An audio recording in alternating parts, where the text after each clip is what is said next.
Hi, Andrew Cuneo here with another Alchemy deck tech. This time it's going to be on Esper control. A few videos ago I did a deck tech on blue-white control in Alchemy. And so this is a slightly different take on it. I'll include a link to the blue-white control list, which I think if I had to pick between the two, if I was going to a tournament and I was going to play one of the two decks, I would probably go with blue-white control. But there are some advantages that Esper gives you. I'm going to go over how the deck's constructed and kind of where you're gaining by adding black and what it's costing you. So let's dive into it. First of all, this is a deck based around Lier. My blue-white deck was not based around Lier. I think by adding black to your deck, you get much better cards to cast from your graveyard with Lier. So that's number one selling point of black is just more good instants and sorceries to go with Lier. So diving into what the black cards are, we've got three main deck Duresses, which that may look a little bit weird, but bear in mind that there are a lot of ways in blue decks to loot away cards that you don't want. So Key to the Archive, the Celestus, Unexpected Conversion, all those cards do that. Also, in a pinch, you can do it with Divide by Zero. That's probably not going to be the first place you're going to be looking to use the learn mechanic, but you can do it if you need to. So 3 Duresses.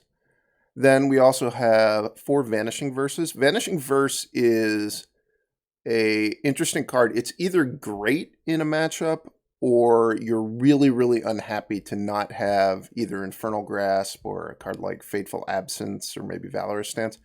So the places that it shines are, like if you're playing against Mono Black and you want to exile a Lolth, it's great. If you're playing against, Skyclave Shade, it's great there. So basically against recurring black threats is where the exile really, really shines. It's also just a card that can kill an awful lot of the creatures that people play with. Toski's still legal, not that I've seen anybody playing that in a while. So you could exile that. You can exile Old Growth Troll. There are places where the exile really shines. The place where you're really unhappy is if you play against like red-green werewolves. You can't hit Tovolar. You can't hit Arlen. You can't hit Faceless Haven with this. So there are some drawbacks to this card. I think overall it is the best of the 2 mana options if your deck has the right colors of mana to cast it. There are some holes in it though. Moving on to the other black cards, there's a variety of sweepers in this deck. Kind of comparing with the blue-white deck, the blue-white deck just had 4 Doomskars, and I was really happy with 4 Doomskars. But Doomskar is kind of a nombo with Lier because if you're going to cast it from the graveyard with the Lier, you're going to wind up killing your own Lier. These are all sweepers that you can play that aren't going to kill your Lier. You can't recast the Meathook Massacre. Meathook Massacre is mostly in the deck because I wanted to have some amount of life gain, especially if you play against one of those black drain decks. It's a big deal. There's also mono red decks where just having any life gain you can get is pretty awesome. So that's why there's one Meathook Massacre, even though it's not particularly, it doesn't really combo with Lier in any way. Meathook Massacre is really nice with Divide by Zero. You can bounce it back to your hand like that, which does occasionally come up. 2 Path of Perils, which is a card I hadn't been playing before I moved into playing Esper. So it is a really effective sweeper if you wind up against a deck like White Weenie. Some builds of mono green are going to have a lot of 2 mana or less creatures. Mono red's going to have a lot of 2 mana or less creatures. But the really nice thing about this card in Esper is you are going to get to play it for the cleave cost and just destroy all creatures. So you get this sweeper that's kind of a split card that's great against a small creature rush deck, but it's not dead against a slower creature deck. It's an actively good card. You're going to get to 6 most games with this deck, and you're going to be able to play it for its cleave cost. So that's really nice. 1 copy of Shadow's Verdict, just again for a little bit of diversity in the sweepers. This is really good against Old Growth Troll. It's really good against the Black Sacrifice deck. And it is a card you can play from your graveyard with a Lier, and it's not going to kill your Lier, so you do get value there. So those are the black cards in the deck. Moving on to the blue cards, there are 2 Fading Hopes. That's kind of standard in a Lier deck to play with some Fading Hopes. I've moved down on the number of Fading Hopes I like in these control decks, just because I think that the super aggressive decks where you really need a 1-mana play to keep up with them, like a White Weenie deck, those decks just aren't that popular in Alchemy. Kind of the rise of the mono black sack deck is really, really oppressing those decks, so I don't think you want to have a ton of cards that are really at their best in that matchup. Kind of the same thing with mono green. Mono green was a spot where you were really happy to have Fading Hope. It's kind of fallen off. A lot of the times now, if you're going to be playing against a creature deck, it's going to be an Inquisitor Captain deck, which those decks are kind of slower. They do have some 2-drops that are okay to bounce, and they have Righteous Valkyrie, which can be okay to bounce, but like you really don't want to bounce Inquisitor Captain with this. You really don't want to bounce Elite Spellbinder usually. So not as many copies of Fading Hope as you might have seen in the past. I do have a bunch of Considers. It's just good value with Lier. If you really wanted to play more Fading Hopes, I would say you could shave Considers to do that. What else do we have? Just Jwari Disruption. I really like playing 3 copies of this, especially in these decks where you can loot them away when they're not very good. Kind of the same argument as I made for Duress. Jwari Disruption is great if you need it as land. It's great if you get to play it on turn 2 or turn 3.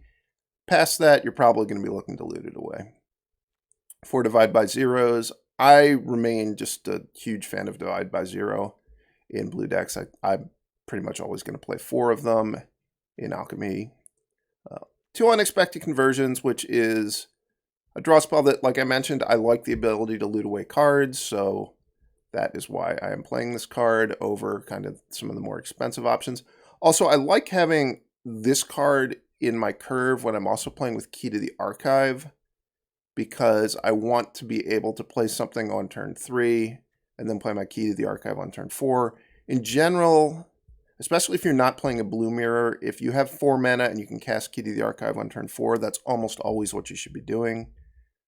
So it makes sense to have, a play on turn 3 that you can make, and then you're going to want to play your Key to the Archive on turn 4, and then you're going to develop from there.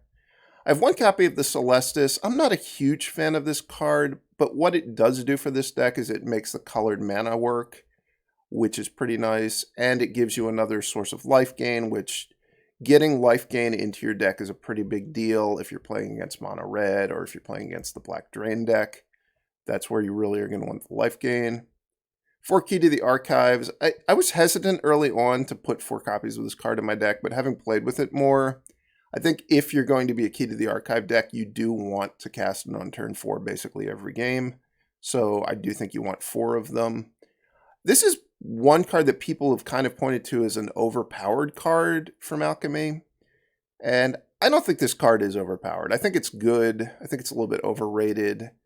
If I had to pick the best card in Alchemy, I would say it's pretty clearly Inquisitor Captain. That's the only one I might say is overpowered. This is a good card, and certainly of the spellbook cards, this is the one that gives you access to the best cards. I'll go through the spellbook pretty quickly here, but it's almost entirely good cards, and they're all good cards in control decks. So we've got Approach, Day of Judgment, Time Warp, Counterspell, Tutor, Doomblade, Lightning Bolt, Claim the Firstborn, Corrosive Grip, Regrowth, Despark, Electrolyze, Growth Spiral, Lightning Helix, and Putrefy. So a bunch of removal spells, Counterspell, a couple of whammies, like you're never going to want to get Claim the Firstborn here. Approach the Second Sun gives you a way to win. It's not reliable because you only have a 20% chance at getting it. But you're basically always going to get a card that you're pretty happy with from it. Bear in mind, you do have to loot something away to get the card, so it's not just a free card. But you're going to be pretty happy to resolve Key to the Archive, I would say. 1 Teferi, who slows the sunset. It's a combo with the artifact mana. It's also a way to gain life. This card is a card that has really impressed me, which I wasn't playing with at all before Key to the Archive was printed, but with Key to the Archive, it is extremely strong. And it's not a horrible card on its own. A little bit of card drawing, 1 Memory Deluge to discover the formulas. I like playing a mix just so that I can, if I draw multiple cards, or multiple card draw spells, I can fit it into my curve the way it makes sense as the game plays out. Also, by having a mix, you make it a little bit harder for your opponent to play against you, because if, whenever they give you a window, you're going to be able to punish them potentially. So if they don't play a spell into your 4 untapped mana and you have Memory Deluge, that's a really big deal. But, you know, if they do play, it's a little bit hard to explain, but basically you want to make your deck a little bit unpredictable to play against without making it inconsistent, which is the hard thing to do when constructing a control deck, is trying to strike that right balance. I'm happy with this mix here. I certainly Discover the Formula is another card from Alchemy that people think is really, really overpowered, and it is really expensive. I don't think it's really, really overpowered. I do think it's a solid card in the right spot. It's certainly really nice with Lier that the cards you seek, and I guess the cards you had in your hand before, any instants or sorceries you get, the cost is perpetually reduced, so it does make Lier even better. So that's a really nice interaction. I'm happy with 2 copies of that. Getting on to one of the real drawbacks of playing Esper, it's the lands. You can definitely make the lands work for playing a 3-color deck in Standard. The cycle of Shattered Sanctum, Shipwreck Marsh, and Deserted Beach. That cycle of lands are great if you want to play more than 2 colors. Just playing 12 of those, you're really well on your way to having enough sources. The problem is, though, you have so many of them in your deck at this point that you're very likely to have to play a tapped land on the second turn, even if you played a tapped land on the first turn. So it does slow you down early in the game to have a lot of them in your deck. The other real drawback is, I think Hall of Storm Giants is the best of the creature lands for this color pair by a lot. But because if you play a Hall of Storm Giants on turn 1 or 2, you're not going to be able to cast Vanishing Verse. It's pretty awkward when you're trying to, match your opponent's plays as you go up the curve. That's why I'm playing 1 Hive of the Eye Tyrant and 1 Hall of Storm Giants, is to make Vanishing Verse more castable on turn 2. The issue with the Deserted Beach potentially coming into play tapped on turn 2 is another issue with trying to cast Vanishing Verse. So I would say one of the big drawbacks for playing with black is definitely the mana. That's really the drawback, is that even though the colored sources work, it's not going to be as smooth as it would be in a 2-color deck, and you're also not going to be able to get as much value from your lands. I'm only playing 1 Hall of Storm Giants, where normally I like to play 2 in a blue deck. I don't have any copies of Field of Ruin, which I normally like to play. Also, I don't have any of the spell lands, like sometimes I would play an Amiria's Call or maybe a Seagate Restoration. I don't have any of those because you need to play so many dual lands. And because you're going to be playing your lands tapped early on in the game, it's harder to just sneak like a Seagate Restoration into play tapped to the point where you don't mind doing it. I do have 2 Forsaken Crossroads, which is another card that kind of, especially when you're on the play, it contributes to the problem of too many of your lands coming to play tapped. But it is essentially like a 3-color pathway. I've got 4 Clearwater Pathways because this is a base blue-black deck. I only am touching on white, so I didn't feel like I needed a ton of white sources. And then 1 white-black pathway, which I chose the white-black pathway over the white-blue pathway because this is going to presumably give you access to mana to cast Vanishing Verse more reliably, because if you're missing black, you can get that. If you're missing white, you can get that from the pathway. So this pathway is chosen specifically because it's the best one for casting Vanishing Verse. I've got 1 of each basic because I have an Environmental Sciences in the sideboard. That's kind of another awkward aspect of trying to build an Esper mana base. If you're playing with Divide by 0, is you just aren't going to have very many lands to hit with Environmental Sciences, so you have to be much more careful when you go get Environmental Sciences to make sure that the land you want is still in your deck. Like, if you want a second black source and you've already drawn your swamp, there isn't a second black source to go get with Environmental Sciences. Kind of similarly, like if you can consider and you put your plains in the graveyard, you can't get a plains anymore. So that is the awkward aspect of Esper. It's 100% the lands. The other mixed bag aspect, I would say, is Vanishing Verse being great in some matchups and kind of terrible in some other matchups. And I suppose also the sweepers, because this is more of a blue-black splash white deck, I'm not playing any Doomskars. So I think the sweepers are a little bit worse than just playing with Doomskars.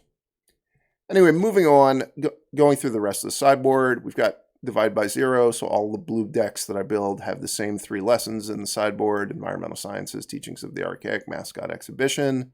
That's basically the way everyone builds a blue deck now. Then there is a mix of cards, cards that are good against creature decks, cards that are good in blue mirrors. That's the way pretty much all of my control sideboards work. So the cards that are good in creature mirrors: 2 more sweepers, a Crippling Fear, and a Meathook Massacre. So Meathook Massacre, you definitely want it against black sack decks. You probably want it against red decks, depending a little bit on how they're constructed. Like if they're a dragon deck, you probably don't want it. If they're a lower to the ground burn deck, you probably do want it. Crippling Fear, it's great against White Weenie if you happen to get paired against that. It's also great against the Inquisitor Captain decks, I think.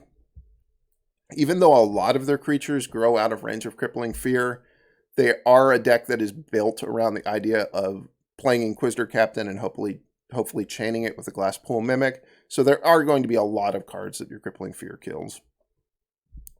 Other creature removal spells. This is a card I'm pretty excited about for having access to it because I have black mana. Parasitic Grasp.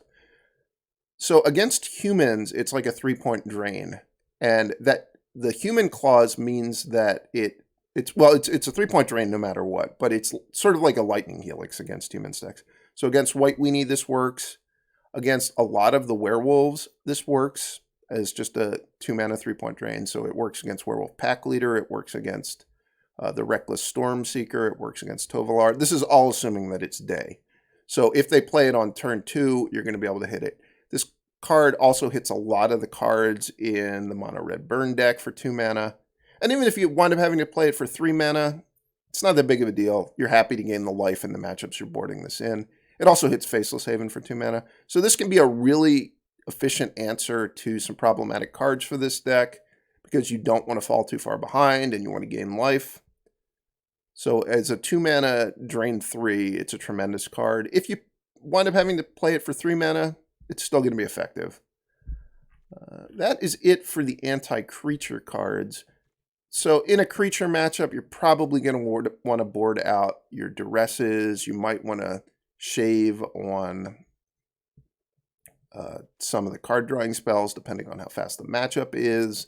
It might be a matchup where you don't really feel like Fading Hope is the right form of creature removal, so you might take that out. It's going to depend a lot on what the threats you're facing are. So against the blue decks, we've got a Disdainful Stroke. I think that is probably the best counter to have in your sideboard, even though Test of Talents is available. I like Disdainful Stroke because it hits Lier and it hits Key to the Archive. And it also hits Teferi, who slows the sunset, which is a pretty popular card if you're playing against a control deck at this point. So that's why I've gone with that one. A couple of Malevolent Hermits, which is just sort of a generally good card against blue decks. The mana leak ability matters a lot. Just being able to add something to the board so you can be playing from the front foot is nice if you can just put this into play on turn 2 or turn 3. And then eventually you'll get to sack it, or they'll feel like they have to kill it, and you can get the Malevolent Geist out, which the fact that it makes your spells uncounterable makes it very hard for your opponent to play until they can get it off the board. So just a generally strong card in blue matchups. Also, you can board this in if you're playing against a small creature deck where the 2-1 is almost guaranteed to trade with one of their creatures early on in the game. Because that means if the 2-1 trades with one of their creatures, the 2-2 is also going to trade with one of their creatures. So against some decks, this will be just a 2-for-1. That's predominantly like White Weenie. So that doesn't really happen that much in this standard anymore, but it still can come up. It's something to keep in mind. One Hullbreaker Horror. I like having exactly 1 copy of this card in the sideboard of this deck. I think it's a card you want access to in a blue mirror, but you don't want a ton of them because it can be really expensive to cast. Definitely, I think you want one of them because it's another one of those things where by having a variety of threats you can play, it makes it hard for your opponent to play against you. Then we've got a little bit of extra discard, 1 Duress, 2 Go Blanks. For a while I played 3 Duress, 3 Go Blanks in my 75. Right now I've got 4 Duress, 2 Go Blanks. And I kind of decided that I wanted more Duresses because it has gotten pretty popular for people to play with Test of Talents in their sideboard, and Duress is certainly much better against that because you get to look at their hands, so you see it coming even if you aren't taking the Test of Talents right away. Also, it's just way easier to bait out a counterspell with a Duress than it is with a Go Blank. Go Blank is still very strong if you get paired against a Lier deck. So it does definitely have its place. It's worth playing, but I think you want more Duresses than Go Blanks right now. And then one copy of Fracture, which is an interesting card that really saw no play before, but with the popularity of Key to the Archive, you sometimes want to be able to blow up an artifact. Also, if you get paired against the Black Sack deck, you can blow up one of their Planeswalkers, and also you have a way to get Sanguine Brushstroke off the board, which you don't really want to invest a card in getting Sanguine Brushstroke off the board all that often, but occasionally it comes up, so it's nice to have the option. So that's the deck. I'm going to go ahead and get into some games. On the draw, not a bad hand.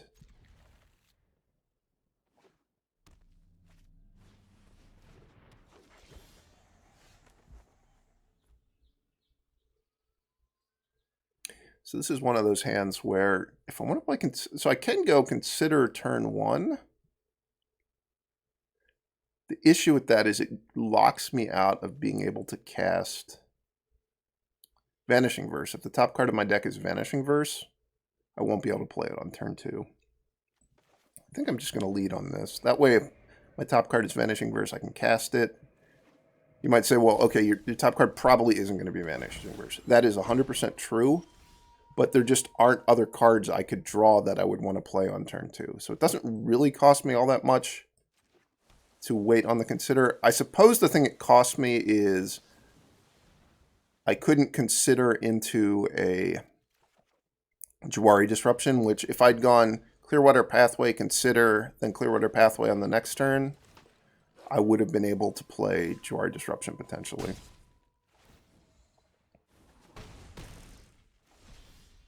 Kind of wishing I didn't have Duress in my deck right now.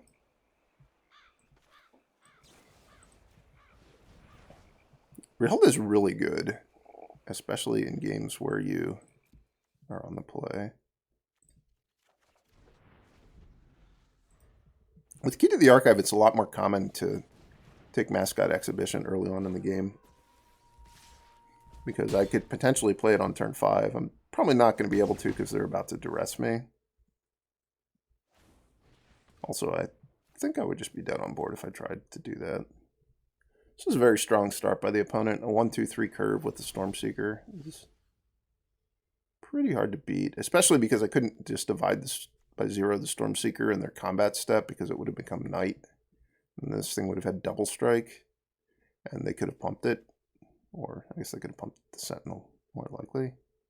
Yeah, I'm dead, right? I guess I could divide by 0, loot, and hope to hit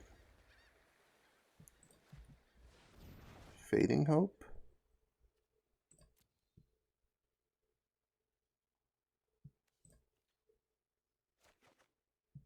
No. Alright, that was a slaughter. This is one of those matchups where I really want Parasitic Grasp. So very happy to have those. Very happy to have Crippling Fear. Very happy to have Meathook Massacre.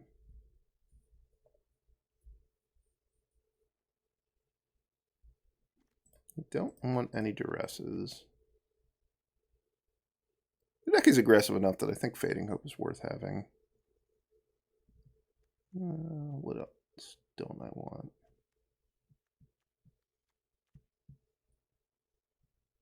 Maybe trim the expensive card drawing. I'm going to cut both copies of Discover, and I'll just play with Hullbreaker Horror. Hullbreaker Horror against a green-red deck kind of wins the game on its own. You don't really need to draw more cards. So this game I get to be on the play, which is nice.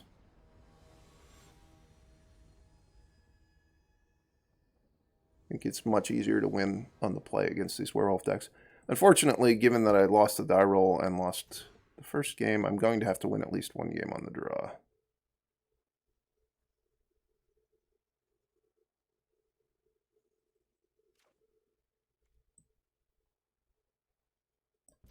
Alright, so I'm going to bottom a land. I think the right land to bottom is the Deserted Beach, because I'm going to go tap Shipwreck Marsh, Plains, have access to Jwari Disruption. And then I'll have double blue, double black, and white, which that's what my deck is trying to accomplish, is trying to get 2 blue, 2 black, and a white.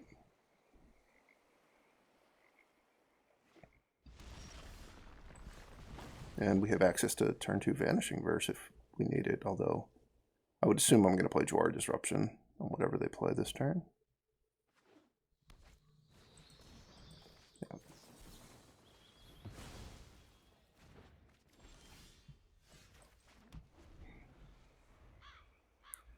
I would see, I'm almost definitely going to go Divide by 0, play the key. I might just Divide by 0, getting the Environmental Sciences, then loot it away, or do I want Teachings of the Archaic?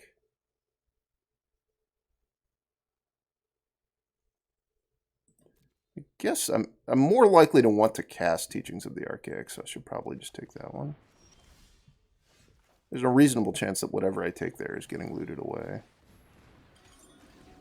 To the key.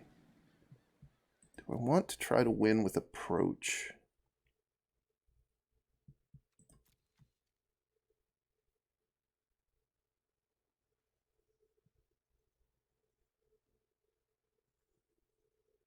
I don't even have enough mana to cast it next turn. Also, they could very easily kill me before I draw it again. So I don't think that's right. Do I want Regrowth or do I want Putrefy? I think I'll just go with Putrefy for the mana efficiency. It's maybe conceivable. I would prefer to Regrowth Teachings of the Archaics.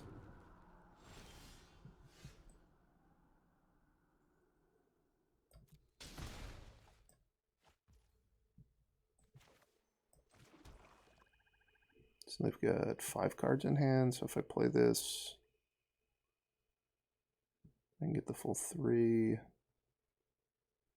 Which of these 2 removal spells do I want to play, though? I think I want to play this one. It'll leave me 2 mana, so I can potentially play a 2 mana removal spell.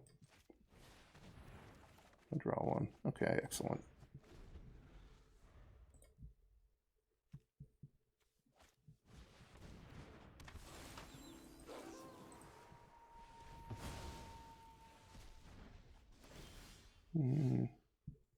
Definitely sacking the land. I think I'm just gonna not use mana for the Hullbreaker Horror.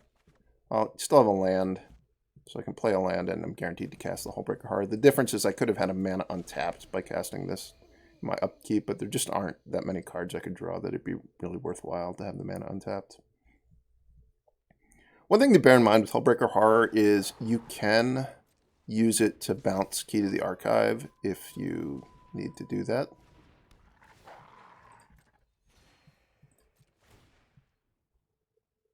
They probably have to attack here, even if they're thinking about Hullbreaker Horror. They're not going to win the game very often if I have Hullbreaker Horror, whether they attack or not. So it makes sense for them to have done what they did. Very interestingly, the Tenacious Pup does not give perpetual counters. It just gives counters the one time you cast the card. So if I wind up bouncing the Stormseeker with the Horror trigger, they're not going to get the value again. What do I want to do this turn? Maybe just Putrefy this and not bounce the pup? I'll just bounce the pup too. It's possible they don't have a green land. Alright, that game was equally lopsided as the first one was. Now is the hard part. Can I win a game on the draw? Interestingly, they're not really a straight werewolf deck because they have the Town Razor Tyrants. What if that means they just don't even have Tovolar in their deck? It easily could mean that. So no white mana, but I do have a Fading Hope and I have a Divide by 0. So that's pretty good. Ooh, Meathook Massacre. That might be good if I can stall the game out a little.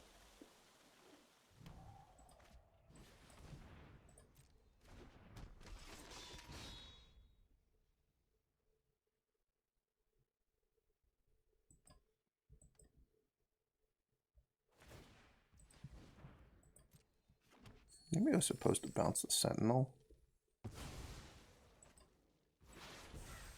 They foretold a card.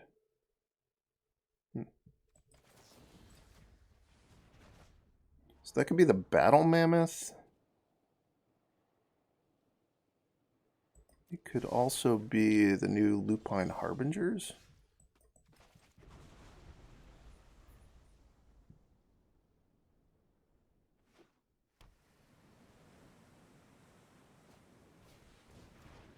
I suppose it could be a counter to, like, Saw It Coming. That wouldn't be the craziest card in the world for them to have. It would be pretty crazy, but it wouldn't be as crazy as, like, Iron Verdict.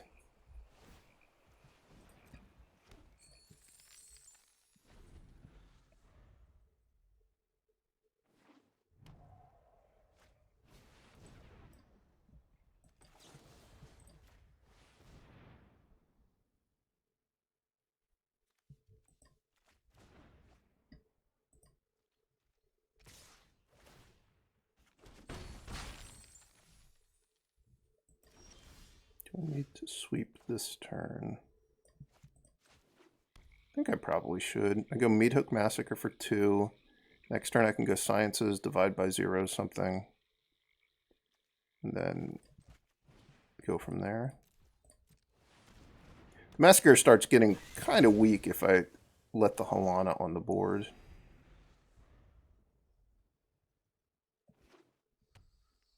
Maybe we're going to find out what this card is.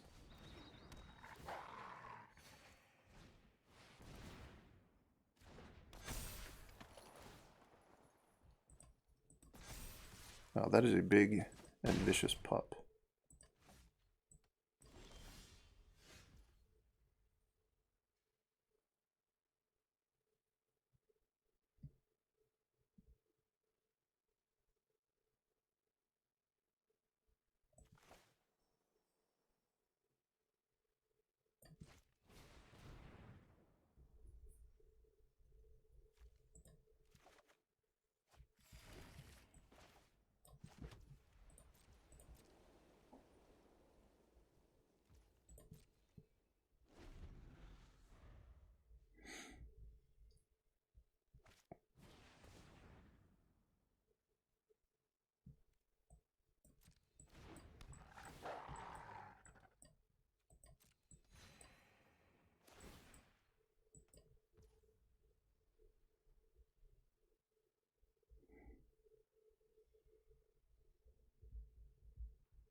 Be really nice to draw Path of Peril next turn.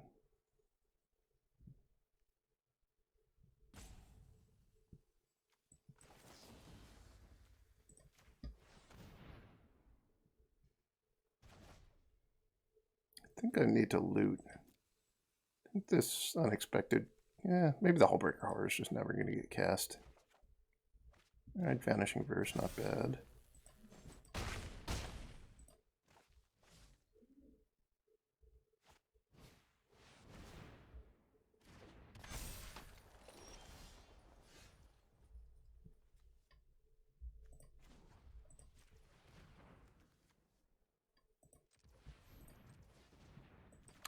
Maybe I messed up with how I used that divide by 0.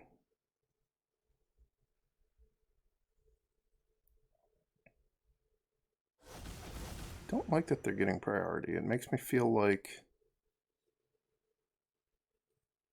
I'm dead. Also, this would have been a much better card to just draw for my turn, not to draw into.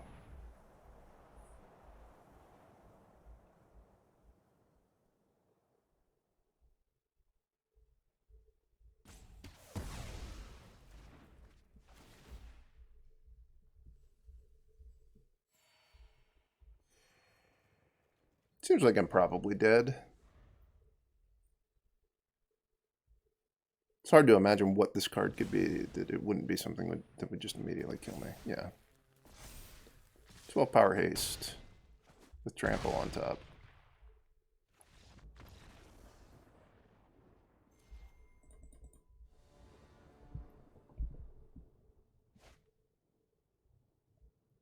Well, this is not a good hand. I have no lands. Please give me some lands. Okay.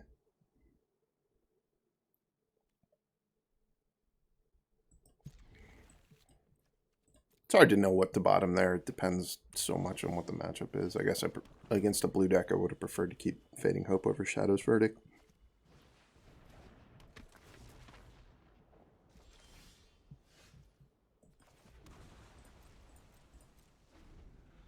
So there, if I played the Plains to have access to Vanishing Verse, then the Hall of Storm Giants is going to come into play to tap the next turn.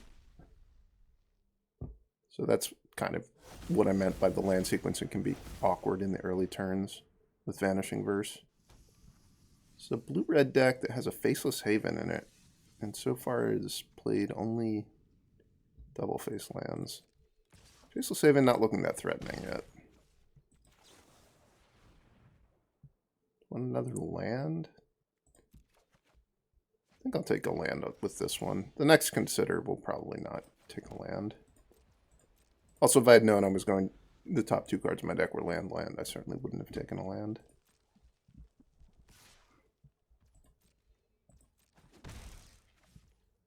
Faceless Haven is pretty scary the way that my deck is constructed. I'm really not very good at killing it.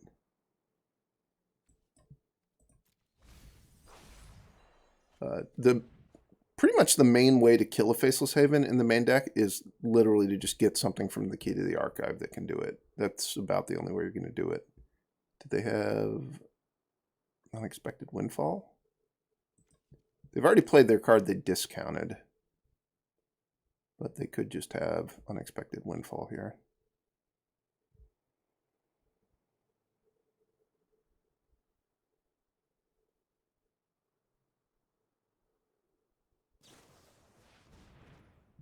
They pitched a Hullbreaker Horror. Interesting. Their hand must have a lot of very good cards in it for them to have done that.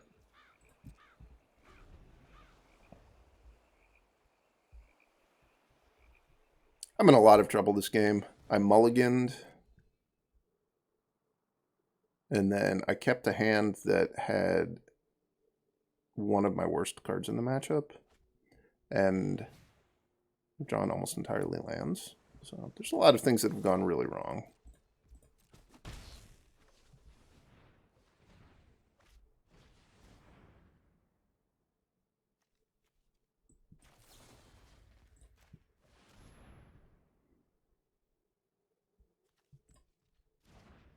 Maybe things are about to start going better for me.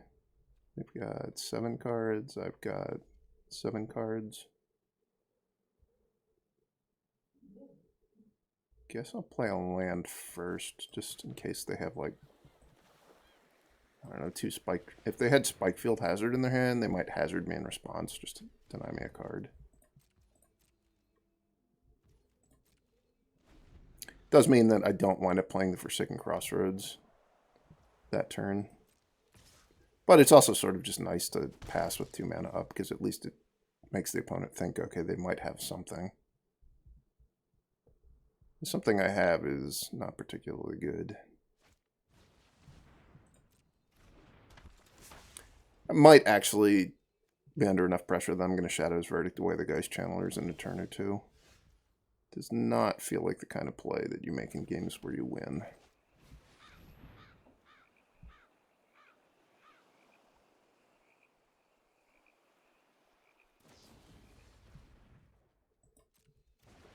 All right, well, at least this is they're playing the other card they reduced the casting cost on.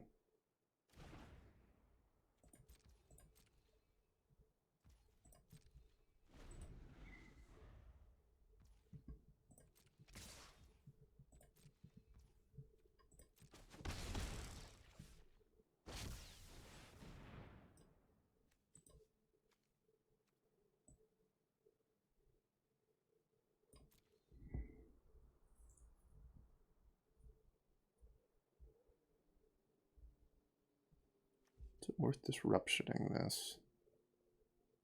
It's a 1 mana divide by 0, so I don't think so.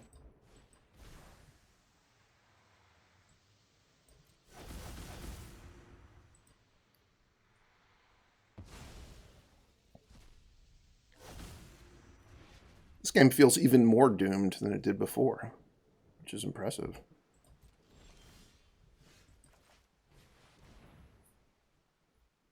These blue mirrors are extremely snowbally.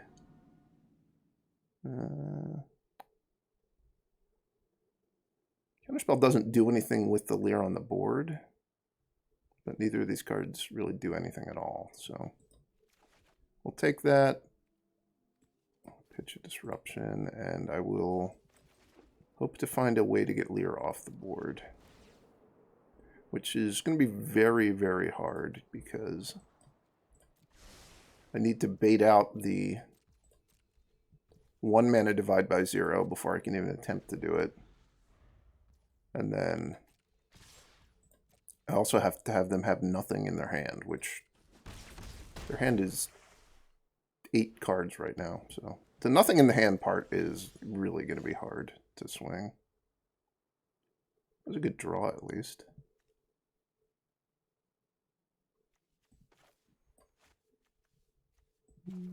Just play this on white. I don't think it really matters.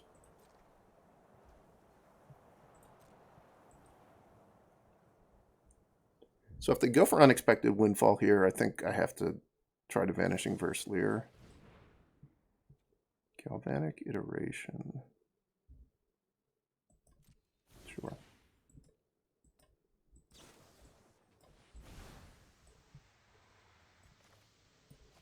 So here, because they went for 2 iterations, I have a window where I can play my Vanishing Verse. Oh, was I supposed to let this resolve first?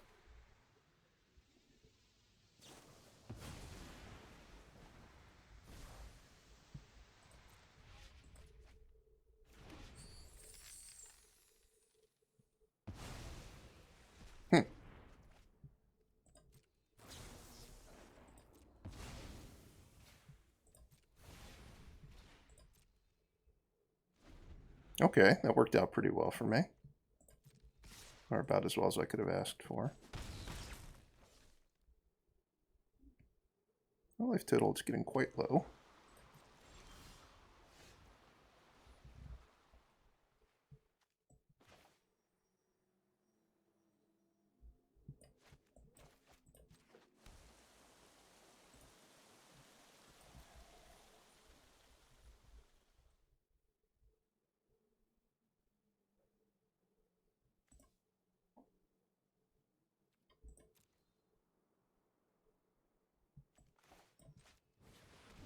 I would assume this is going to resolve.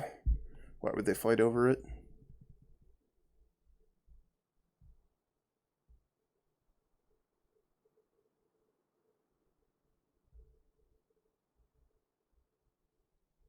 Seems likely that the kind of cards they have in their hand are probably some amount of cards that would kill Lier, like maybe they have Brittle Blast.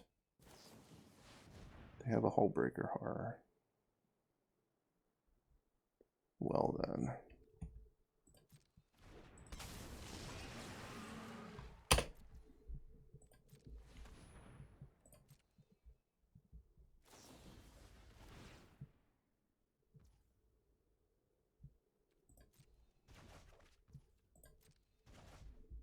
I guess I made a mistake not tapping this for mana.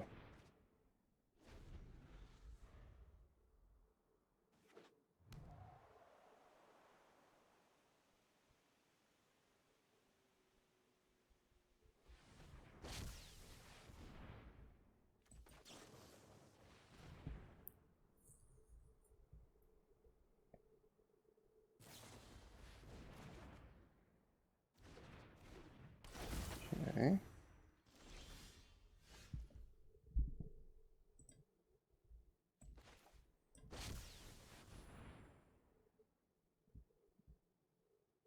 If they divide by 0 this, I'm going to concede.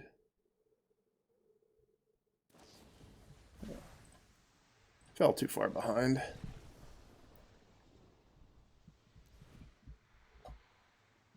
This matchup.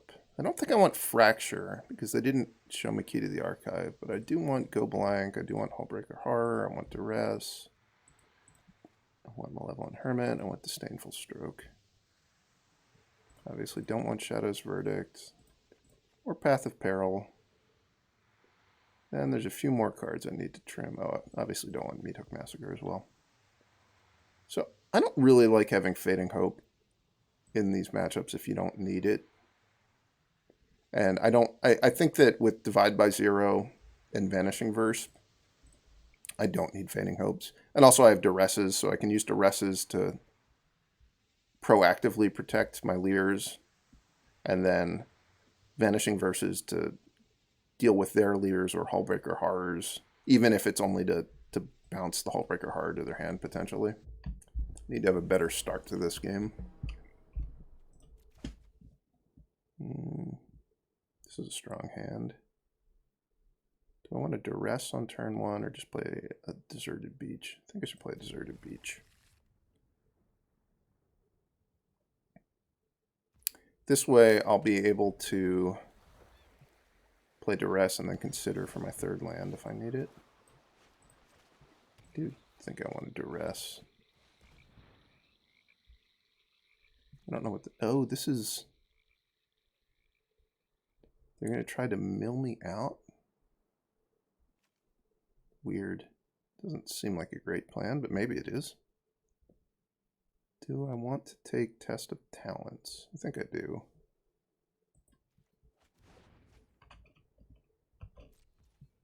I'll just consider now.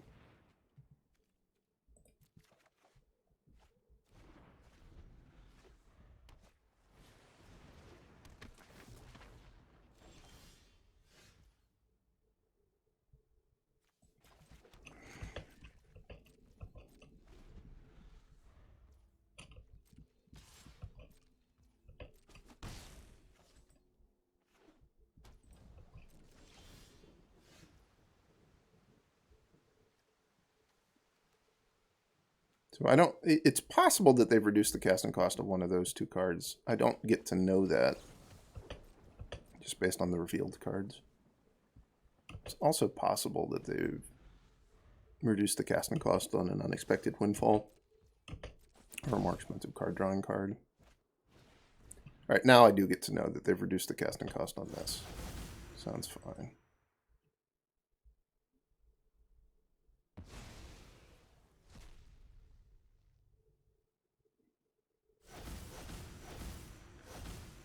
And they've gotten all of the Spikefield Hazards out of their deck. That's a nice combo for them. Ugh, no land drop is brutal. There's a reasonable chance they have a Braid here.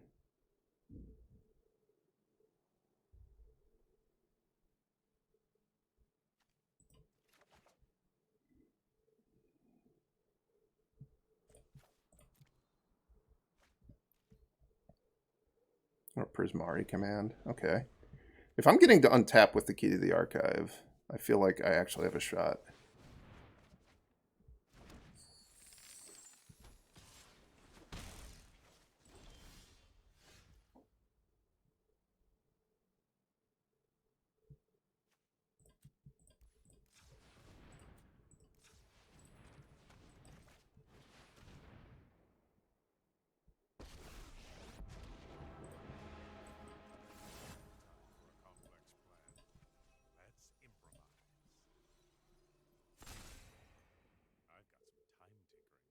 I think I'll just pass and leave up Disdainful Stroke. Which maybe I should have just minus this then.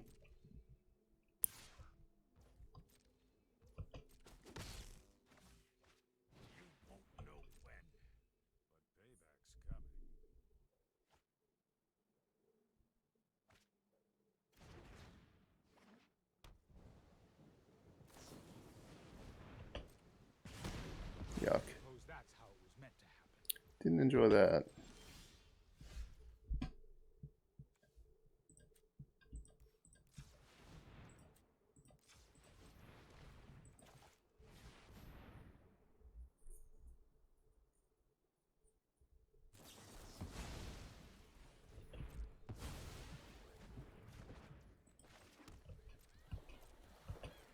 Next turn it'll be time to fire off a go blank, probably.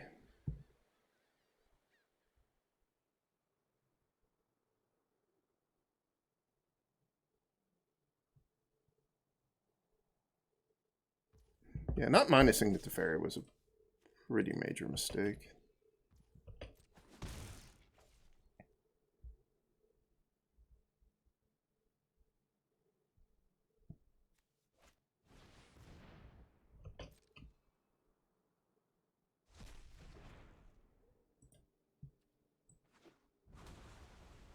It feels like that did basically nothing.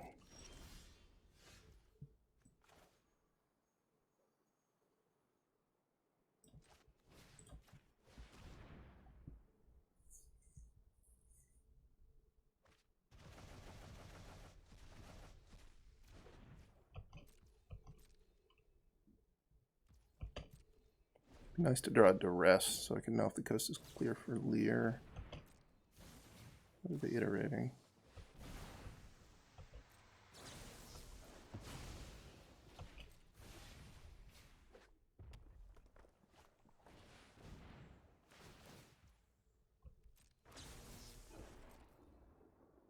This does seem like it's going to kill me. Maybe it's not. That was kind of cool. Wasn't expecting that, at least. All right. You lose to something new.